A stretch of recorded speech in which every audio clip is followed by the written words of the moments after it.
The Out and About with Jamie Grout podcast is back after a 2-week hiatus for the holidays. I hope you had a great holiday season and it was nice to have the vacation. But hey, it's nice to be back with a podcast. And today's podcast is with a guy that I've wanted to do a podcast with for a while, but just haven't gotten around to it. And it's with Newton Senior High School Principal Michael Dale. He's a very, very interesting guy, and he's been principal now at Newton Senior High School for a couple of years, having been associate principal at Marshalltown and now having been principal for a couple of years at Newton. And you can tell, having been principal for a couple of years, he's beaming with red pride. And we talk about the accomplishments that he and the administration at Newton High School have had over the last couple of years and some of the goals that he has and his experience as an educator. Not only at Newton, but at Marshalltown and other places too. And I just found him to be very fascinating. And I think you'll find the interview that I had with him yesterday and in the past couple of days very interesting also. And don't forget to check out the videos too.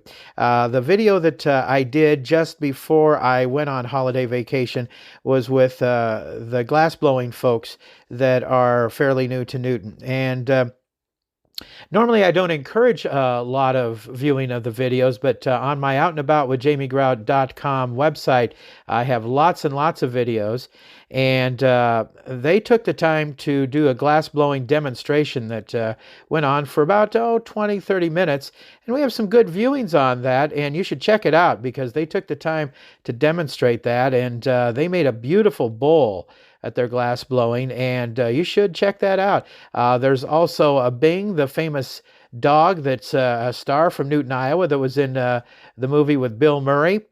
And also you can see a Saturday Night Live cast member, Gary Kroger. He's an alumnus of that TV show from back in the day.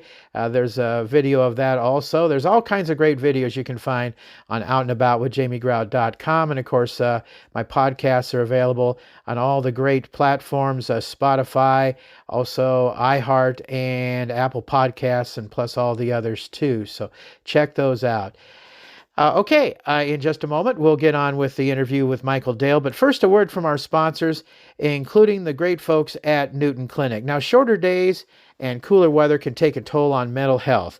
And if you've been feeling more tired, down, and unmotivated lately, hey, you're not alone. It could be seasonal affective disorder, otherwise known as SAD.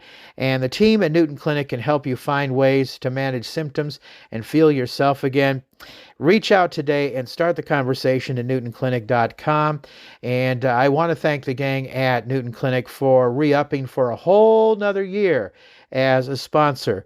And the presenting sponsor, I might add, for outandaboutwithjamiegrout.com. The folks at Newton Clinic believe in the mission of Out and About with Jamie Grout and providing for local interviews, local people, and events that are going on in Newton. So thank you to Newton Clinic for re-upping for a whole nother year of sponsorship for Out and About with JamieGrout.com. Another fine sponsor is Ryan from Ryan's Tire and Auto in Newton. At Ryan's Tire and Auto, they take pride in delivering more than just tires and vehicle maintenance. They provide an unwavering commitment to great service every time. And don't forget to stop in. They've got candy right on the front counter. Take an extra piece of candy. What the heck? Now, as a locally owned and operated small business, they understand the importance of building lasting relationships with their valued customers. And those courthouse lights you saw, you bet. Jasper County Courthouse decorated beautifully, and Ryan and his crew donated $2,000 to that courthouse lighting project over the holiday season, too. Their team of dedicated professionals, passionate about automobiles, and is committed to going the extra mile for you at Ryan's Tire and Auto on First Avenue in Newton. Another fine sponsor, Advantage Credit Union. You asked for it. They're happy to announce new merch is available for their members through their CU loyalty program. Use your points and get in on some of the kind swag for yourself. Not sure how to check your points? See them online with online banking and give them a call and they'll assist you. They have all kinds of neat stuff, including large canvas bags, stadium chairs, insulated tumblers, and trunk organizers too. Check it out, Advantage Credit Union. Our podcast today is with Michael Dale, who is the principal at Newton Senior High School, and I wanted to do a podcast with him for a while, and I'm glad I'm finally getting that taken care of. Tell us a little bit about yourself, Michael. Well, this is year 2 for me here at Newton High School. I've been in education now, I think we're going on year 17. Um, I grew up in Eastern Iowa, ended up in Central Iowa to go to college at Drake University, kind of bounced all around trying to figure out what I wanted to do with life. And then it was coaching that actually got me into education. I was a football player at Drake University. When my playing career kind of came to an end, trying to find a way to fill that void. So I ended up in education, got my first coaching job at Johnston High School. Doing that experience has really kind of sparked the interest of becoming a teacher and working in education. So switched my major actually second semester of my senior year of college into education, never looked back. Had some experience working in Des Moines Public Schools, some time working in the Ankeny Community School District before I got my jump and start in administration. First job I had in administration was as a middle school principal and district activities director at Nottoway Valley, which is in southwest Iowa. Then I went to Marshalltown for 4 years as an associate principal before getting the job here at Newton High School. So I've got 2 kids, 10-year-old twins, so they keep me busy with things on top of everything that I do educationally. So it's been a wild ride. Where are you from in Eastern Iowa? I am a proud graduate at Davenport West. Okay. Graduated in 2002 for the Falcons. But yeah, born and raised in Davenport, Iowa, and then ended up in Des Moines to go to Drake University. So what's the difference between an associate principal and a principal? That is always a great question. And it's one of those things I think when people think of an administrator, they think of a building principal, they have an idea what they do, but until you get behind the scenes, you really have no idea what you do. And quite honestly, it's a person that just wears so many different hats. I'd say the biggest difference between the associate principalship and being a principal is you get away from some of the day-to-day managerial tasks, dealing with student behaviors, attendance, things of that nature, and you focus more on some of the strategic planning and state reporting aspects that most people don't realize our role within education. Anything we do, we need to ensure that we have our accreditation with the state and that, we're providing all the things that we need to do. So there's a lot of state reporting that goes into it.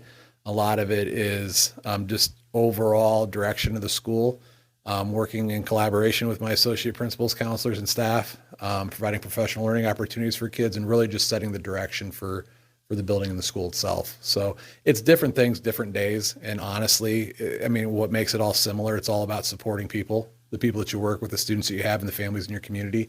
And that's probably the most rewarding aspect to it is I get a chance to get away from some of the day-to-day things that, really take up a lot of your time with dealing with student attendance and behavior and probably get a broader view and sense of being more community focused.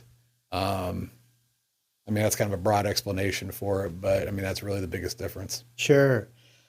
Did you always aspire to be a principal? Or was that a goal of yours?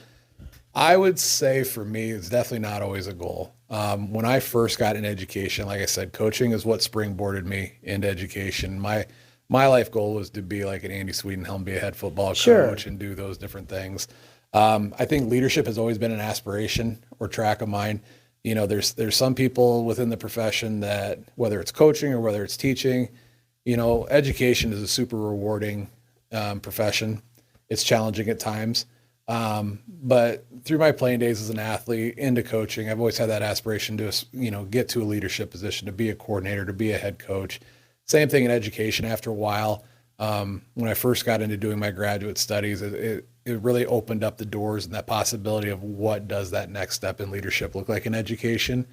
I think when you first get started in teaching, the thing, and it's still the same that I get told every day, I could never do what you do. Mm-hmm. But, I think it's just a different way of impacting people, impacting students and working with them. And I think too, a lot of it too is over time, you just kind of look at the people that you work for and you work under and you try to emulate the great things you see them doing. And then you see the things that maybe you think, well, I could do that a little bit better. But I think that leadership bug is always something that I've had. And it's just been a progression. I kind of hit that crossroads, whether or not it was going to be to continue to pursue a head coaching opportunity athletically or to pursue an administrative position. And that's where my first administrative job really kind of filled both of those roles. I got to be a school administrator and I got to be an activities director. So in essence, I became a head coach of all activities. So that was really rewarding. And then, like I said, I've never looked back and going back to the classroom and teaching. I love what I do now. So I love supporting teachers. Okay, so that kind of leads me into another question for you. You came from sports, you came from coaching. Do you miss coaching? 100% miss coaching. Yeah. And that's the question that I get, especially now, that I've been in this profession for 17 years. It's always fun and rewarding to see my former athletes and to see my former students, because I've gotten to that point in my career now that I'm starting to see those kids, and they're not kids anymore. They're not teenagers anymore. They're growing up. They've got kids of their own. And they're always asking me, hey, are you still coaching? Are you still doing what's in it? And it's like, no. And they always ask that question, do you miss it? Well, of course you miss it, right? I think that's probably one of the more rewarding things that I get to do from a visibility standpoint for our kids, is to be present at all their activities. I get to live a little bit vicariously through the activities that our kids are doing. I love Friday night supervisions for home football games. I love coming to basketball games on Tuesdays and Fridays, going to wrestling meets, tournaments, track meets. While I'm not doing that day-to-day work, I think the grind of it all is still very similar, the amount of time that you put in. But I got a huge amount of respect for our kids, for our coaches, for the staff that we have here. And would I go back into doing it? I'd do it in a heartbeat. But now I just get to do it in a little bit different way, a little bit different satisfaction. Sure. So, again, you keep talking about different things that lead me into my next question. So, talking about Coach Swede and community involvement and whatnot and coaching, you've got quite a football coach there in Coach Swede, going to the Unidome for the first time in years. And, I heard him speak a few years ago at the Newton Rotary Club, and he's quite a role model. He is, and I will say this, my time here in Newton has been very blessed. And a large part of that is because I have great people that I work with. Any principal would be completely blessed to have a Coach Swede. He's a great example of leadership. And I think a lot of times when you look at that parallel between coaching and educating, that aspiration for leadership is there. Coach Swede's a hell of a football coach. We've had great accomplishments. Our program trajectory has been tremendous under his tenure here. But he is just as good of an instructional leader and an educational leader as he is as a head football coach. Coach Swede would have a great career as a building administrator if and when he ever chooses that as a potential route that he wants to do.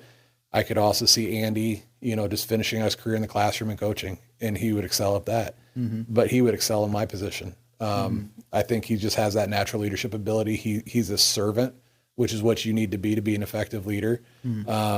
And really what you see with Andy in our football program, and just even him within the classroom and the way he operates here at Newton High School, is that he's very process oriented.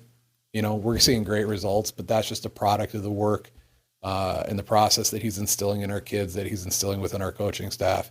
And I tell you, it's been a long time since I've seen a coaching staff where you have as many teachers on that staff than other things. I think athletics have gotten away from that. And, we're very fortunate here to have a lot of coaches that are also teachers here within our building and have a lot of direct connection with our kids and are very in tune with what we're doing. So, we're really preparing our kids, not just for success on the court or on the field, but also for, success in life in the classroom. Coach Wee does a great job on all those lessons that he can instill on our kids. So you find that the best teachers not only teach you about the courses they're teaching, but also teach you about life. Yeah, I think that's kind of the secret sauce, really, when it comes to education, is engaging kids. We always talk about engagement. We always talk about keeping kids.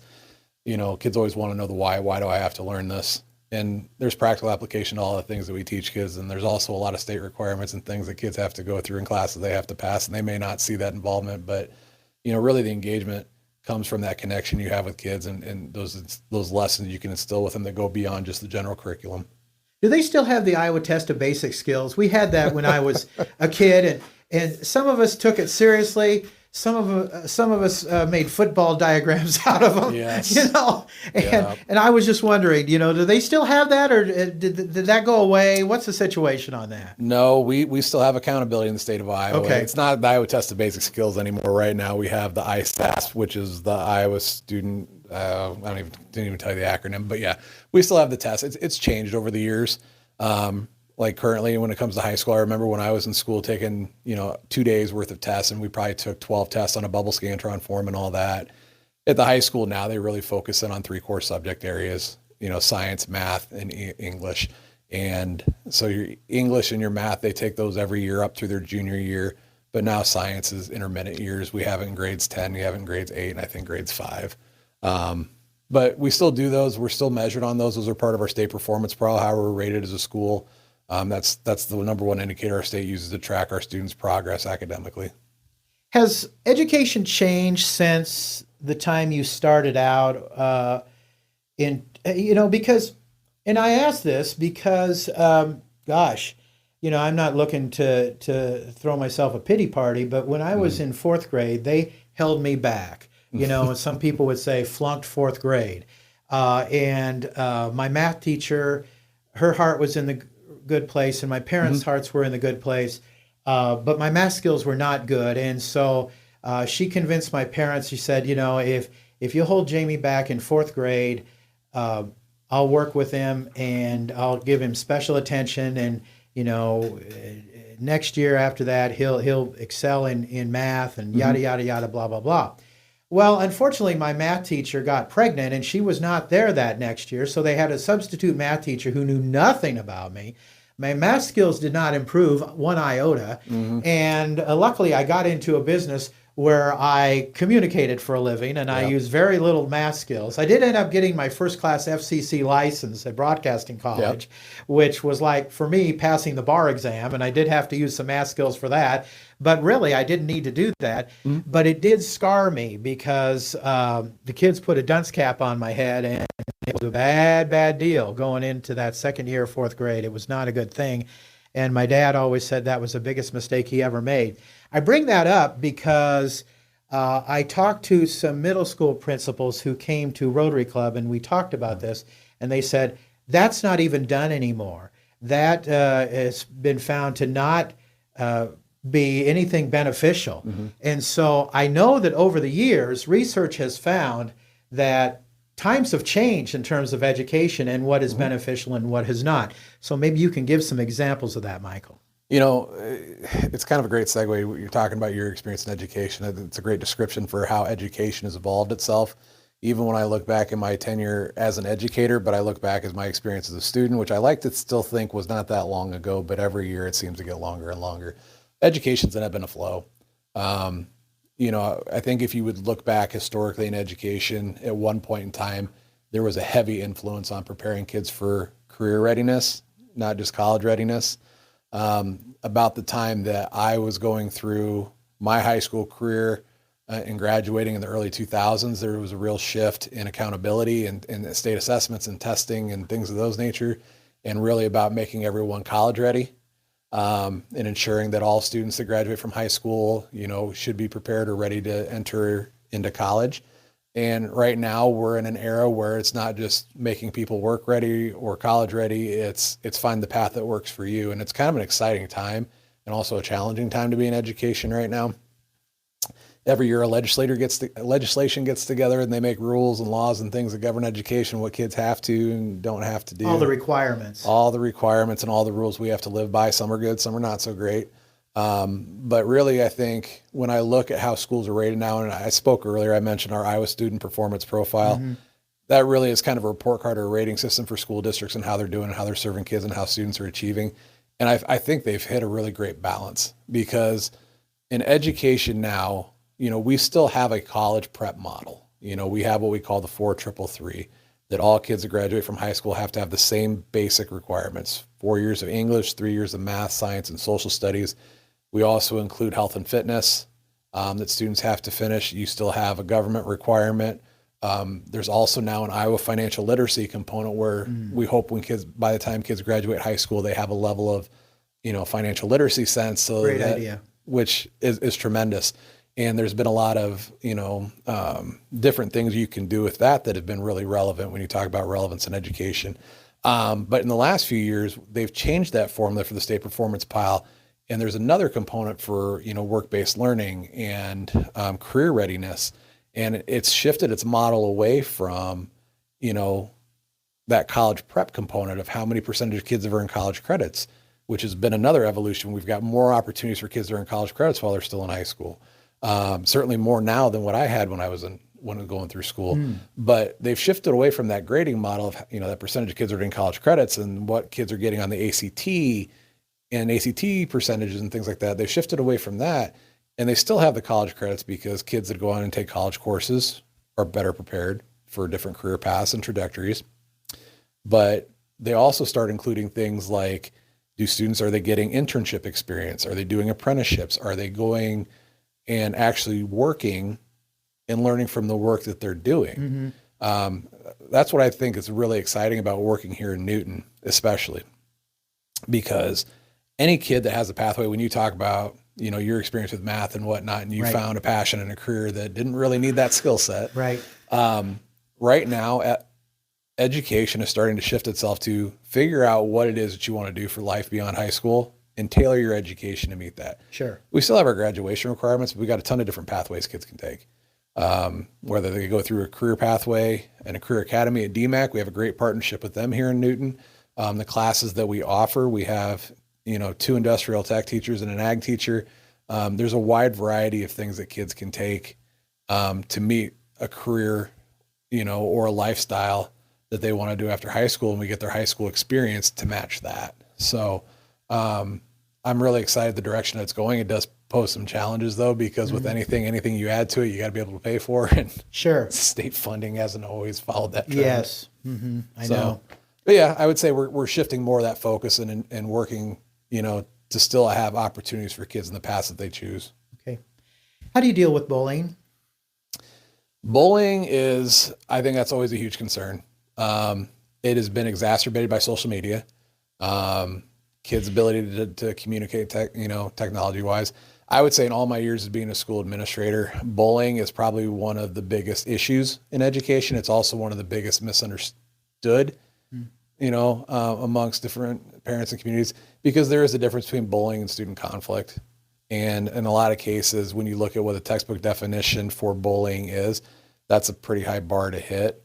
When in reality, we have issues with teaching kids how to communicate or how to resolve conflict amongst each other.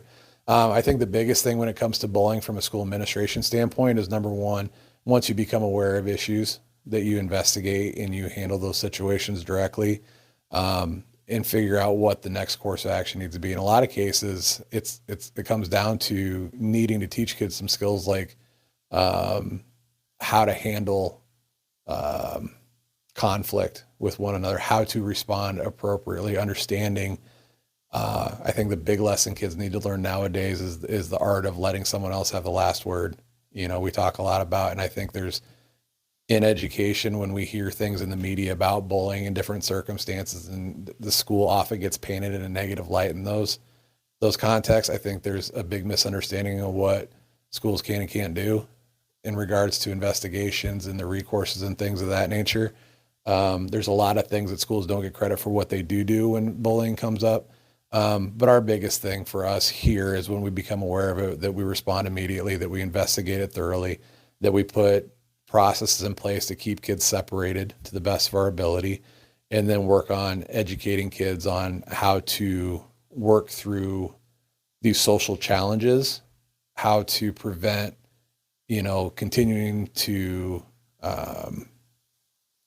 not fan the flames in certain circumstances, and really work on some of those social skills. It's a challenge.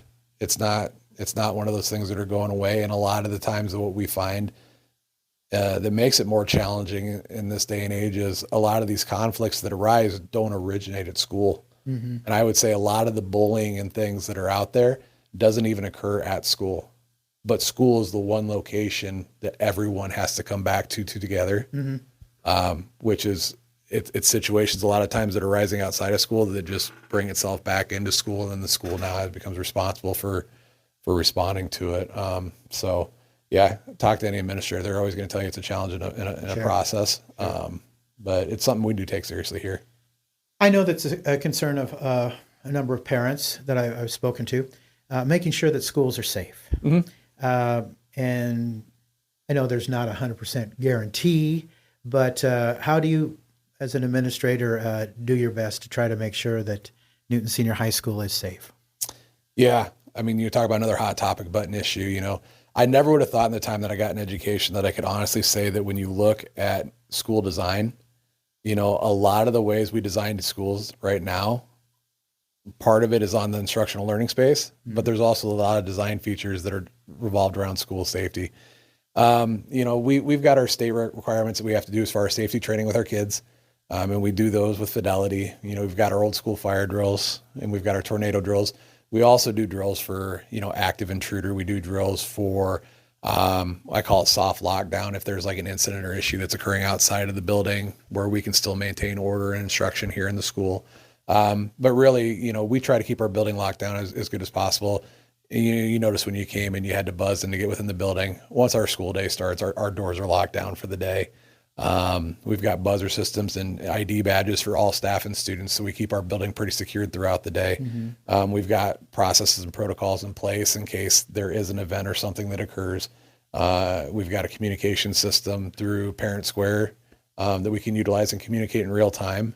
But honestly, it comes down to a couple of things. One, having systems and practices in place in the event something does occur. But I think the other component to that too, and probably the most important, honestly, is the relationship you have with your kids and noticing and understanding if something's off with students, how you can help respond to them. And you can identify and just communicate with kids and their families. So if something is off, we can respond to that as well to prevent any sort of tragedies, things that are occurring. We always think it's something that could never happen here, but here we are a few years after Perry High School. Sure. We're all vulnerable to it, so we all do the best we can prepare for it. Does the school have a resource officer? When I came in, I do. saw a Newton Police squad car outside. We do. Our district is very fortunate. We have a great relationship with the Newton Police Department. In fact, we have 2 school resource officers for the district. Right now, Officer Kyle Levon is the school resource officer who's primarily here at the high school, but he does serve all the buildings in the district as needed. But we do have a police presence and we have a great relationship. Officer Levon is very visible and active with our kids. He, in addition to serving his role as SRO, he also has founded our esports, which is like competitive video gaming. And he spoke at Rotary too, talking about esports, and that is a thing.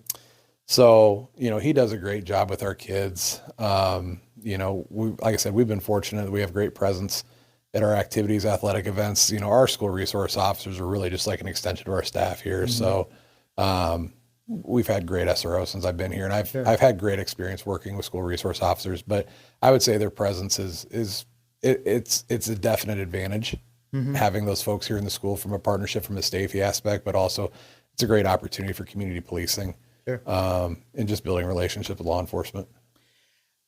You and I are Facebook friends, and we haven't really communicated a lot, but I do see your posts on Facebook, and you've only been here for a couple of years, but I can see that you're filled with Cardinal pride because what you do post is stuff that, you can kind of toot your own Cardinal horn about. And, maybe you could talk about some of the things that you're proud of here at Newton High School over the last couple of years.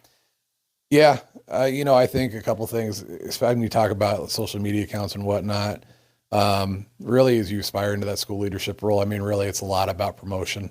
We very, very fortunate that we have a lot of success in the things that we do here at Newton High School, whether it is athletics, whether it's our student activities, our artists, student clubs, we've been very fortunate to have a lot of students involved in a lot of different things. One thing going back to my days coaching, but then as I transitioned to being an activities director, is really to, kind of share your own narrative and really advertise all the great things and the success that you're having.